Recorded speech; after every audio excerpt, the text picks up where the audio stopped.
Miss Sze, thank you very much for coming on to Through the Eyes of Youth today. So Miss Sze, you said in the past that your passion for social service is to a great extent inspired by your own upbringing. Can you tell us a bit about your background? Actually, myself, I was born in mainland China, and then I immigrated to Hong Kong about 11 years old. And then I actually, at that time, our family is quite poor, so we need to live in a cubicle. So share the kitchen, toilet with other households.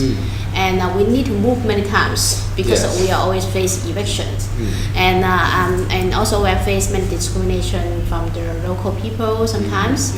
And so I think I undergo some hardship in childhood, and then also I have been a somehow child helper or child labor, so I need to do some work to help the family.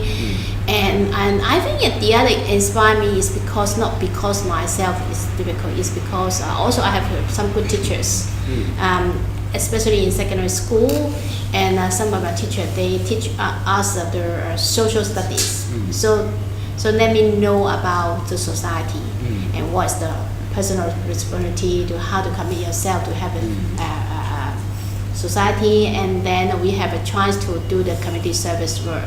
So I start to interest in helping others, and at that time I know the career about social work. So I think it's really meaningful. You can do some work to help others. So I just start to consider how to develop my future, what kind of work I want to do. So and then I choose to study social work in university. And in university, study social work also opened my eye because I know more about what is social work, and especially not only the case work counseling, but also it's about organize the people, empower the poor people. They can fight for their human rights, and I think this is very important. And we uphold of the social justice. So this is the thing I think is very important. So that's why when I graduate. So I need to think about which organization or which field I should go to. I would like to go to serve. So I choose to apply so-called job as a community organizer because I think it's more to close to the people and close these people to people those they are most deprived. And besides, because through circle they using that kind of working approach is more. I think is more touch the problem. Wow, that's a long time. Well, as a member of SOCO, right, the Hong Kong Society for Community Organization, you are mainly in charge of the housing program, helping people living in cubicle homes. Can you briefly describe to us the living conditions of the cage dwellers? Actually, my working target is quite many, including different kind of people. If you go to cage home, cubicles, or subdivided, we call it. Actually, you can see the elderly. They are inside. They are middle-aged men. They are women. They are family with children. So they are quite a variety of people, or even some of them they homeless before, and now they moved in, and or some of them they are mental health problems. So this actually I think they are most deprived group, and some of them actually they are abandoned by their families, and I think my experience is I work with some elderly. Actually, they work very hard for their time, the whole life, but end up they need to live in home in cage home. It's very sad. And besides that, some of them they don't get married because they reply me because they said I'm so poor, I cannot afford myself, I cannot afford a family. Or some of them their family they are in the mainland, and they need to think about many times whether they need to have family or not because they cannot afford. So it's a problem. You've talked about how there are a lot of children living in these cubicle homes and in these dire circumstances. What are there any negative psychological impacts on the children? And if yes, does SOCO have any program to help these children? I think so. Actually, there's some problem physically. Actually, because children they are growing up, and so they need to have space to sleep or even sit properly or do their homework properly. But some of the children they need to do their homework on the bed, so they cannot sit properly. And besides some of their classmates, they invite them to go to home, and then some of the classmates tease at them, said that you were living in a garbage home, something like that. So so sometimes they will have some kind of feel difficult to communicate with other or let other people know their situations. Yes. So they will affect their self-esteem sometimes. And so we do something to help them. Is one, we have a community learning center. Yes. So we have a center for people they can do their homework, and then we have some volunteer to come to teach them, and or we have some outing, interest class, so to help them to catch up and to have more chance to have widen their vision or train up themselves.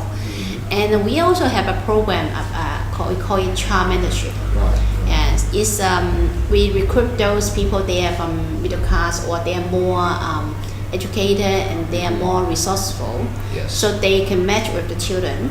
So they can first they can have a personal contact with these people, so they can different class people they can match together. And besides these children, they can through the help of the mentor, they can widen their vision about the society. Not only Shamshable, not only cubicle. There are many things. And this mentor, they can more resources for them to connect these children to the other resources or other social networking. So for these children, they can have a different life, different world. So they can have more opportunity to learn, to see. So this is very important. And this mentor, they need to follow up for 1 year. Yes. And once a week. So it's more effective. Then we can see the impact there. Yeah. And besides, actually, we also for the children, because even the family they're working hard, but the rent is very expensive. Yes. Or sometimes education expenditure is quite high, and the school subsidy is not enough. Yes. So we also will advocate to the government, request them to have for example, rent subsidy, have more allocation of public housing, and more subsidy on their school education, something like that. Yes. So for children, they can have an equal education opportunity. Is very important for the children. Yeah. Right. So, but you know, a lot of these subdivided flats in the industrial buildings are actually illegal because they do not meet the safety standards of residential buildings. So, but if you know, so do you think the Hong Kong government should demolish all these illegal structures?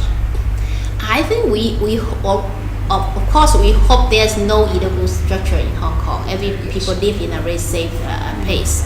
But I think also there's a reality we need to face. The problem is the government, they don't have enough public housing. They are not yet supply of enough public housing for these people. And there are also a shortage of private housing in the market. So that's why the rent is so high.